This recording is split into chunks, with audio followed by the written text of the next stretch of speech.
Hello everyone, welcome back to another exciting episode of Where God Stands. As we look at where God stands in the book of Obadiah, this week we're actually going to be diving into the text and studying what it says. Now, this week is going to try to be a shorter video because two reasons. One, it's a short book, and we're going through it. The second one is my phone's going to die, and I don't know if I have enough battery to last. So, that being said, let's go ahead and dive into the story. Last week we talked about pride and grudges.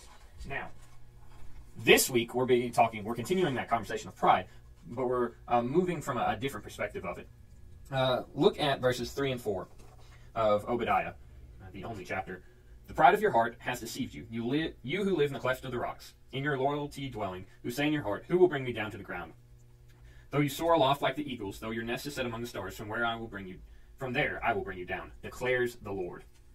Now, it's very interesting that we see these people, they live up in the mountains, they literally look down on other countries, and they see themselves as better than Israel. And here we see their attitude reflected, and God says, I will bring you down. You may live up high, but you're going down. It almost seems like, God is at the beginning of a wrestling match, and he's trash-talking Edom, and he says, you're going down. And it's not like that humorous thing, but it's a serious, there's an argument before a wrestling match where it's all big and showy, but then there is the scene from Taken where he picks up the phone and says, I don't know who you are, but I will find you and I will kill you. Like that scene set up against a wrestling match. There's this definition of, I know what I can do and I'm going to do it. And then there's this showy, you're going downtown, man, we're going to rock. And it's just this language he uses here doesn't show a wrestling match, but more the sincerity of the Taken clip. So my question with their pride is, why is it worse to be proud and then be brought down versus to be humble and then to be brought down? That's my question that we're going to be looking at our Zoom class. I cannot wait to answer that or ask you and see what you think on that idea. Continuing right along, we see that he goes into this detail about how if thieves came and plundered in the night, they would take what they needed and leave. But you go down and how Esau has pillaged his treasure sought out. It says in verse 6, how he went in and took more and was even killing Jacob's descendants. He talks about bringing down every man from Mount Esau, his wise men.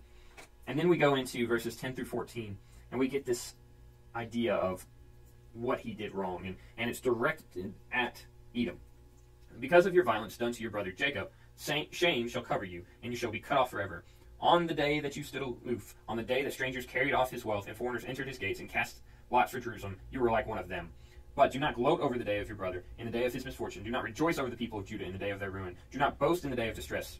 Do not enter the gate of my people in the day of their calamity. Do not gloat over his disaster in the day of his calamity. Do not loot his wealth in the day of his calamity, and do not stand at the crossroads to cut off his fugitives. Do not hand over his survivors in the day of distress. God is speaking out against them, giving them, saying, don't do these things. Edom, you've done these things. And so next week we're going to be looking at the last part of the chapter and looking at the hinge of the retribution that's coming to them. We've already gotten this idea of you're going to be brought down. We're going to find out what that means, not only for Edom, but for all the nations. So my question, first one is, why is pride so much worse? Why is it always worse when pride comes before the fall? And then the second question is, why is God getting on them for striking out against Israel? They were weak. They don't like Israel. So why is it worse for them to strike someone when they're down? Why is it worse to kick somebody when they're down? We're going to be talking about that in our Zoom class. That's all the time we have. Thank you so much for being here. I can't wait to see you Sunday at 7 o'clock for the junior high and 7:30 for the senior high. This is Where God Stands. Are you in good hands?